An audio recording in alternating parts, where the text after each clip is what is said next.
Car batteries are one of the most neglected parts when it comes to car maintenance. Naalala lang natin ang battery kapag hindi na nag-start ang ating mga sasakyan.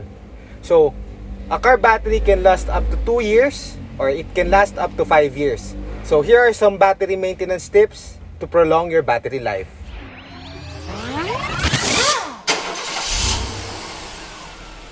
So hi, I'm Jester Rubio from ACDelco Philippines. So here are some tips that you can do to help maintain your car battery. Tip number 1, inspect your battery terminals. A loose or dirty battery terminal can affect the charging of your battery. Next tip, inspect your car battery bracket. So make sure that the battery is secured. Make sure na hindi gumagalaw yung baterya doon sa battery tray. Why? Because an unsecured battery bracket may result in unnecessary vibrations that may affect the internals of your car battery. Tip number 3. So, avoid using the radio when the engine is not running. Most probably, nagawa nyo na rin before.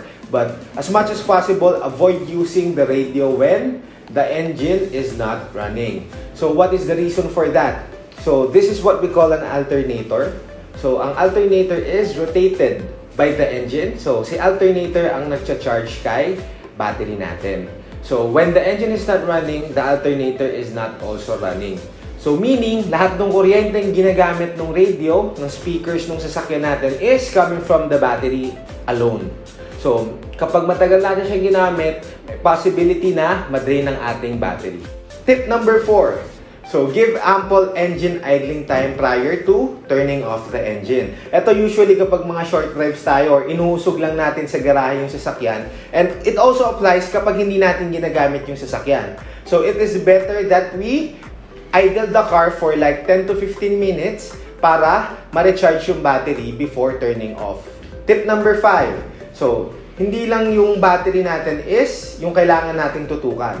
So, your battery life depends on how you take care of the whole car, not just the battery. So, one mechanical problem might affect another mechanical part.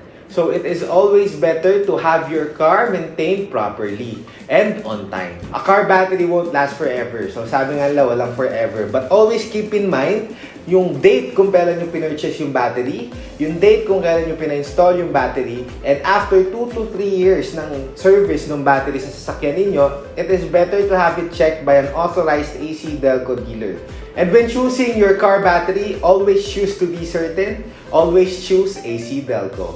So if you have questions and suggestions for our next video, you may message us at our Facebook page, ACDelco Philippines.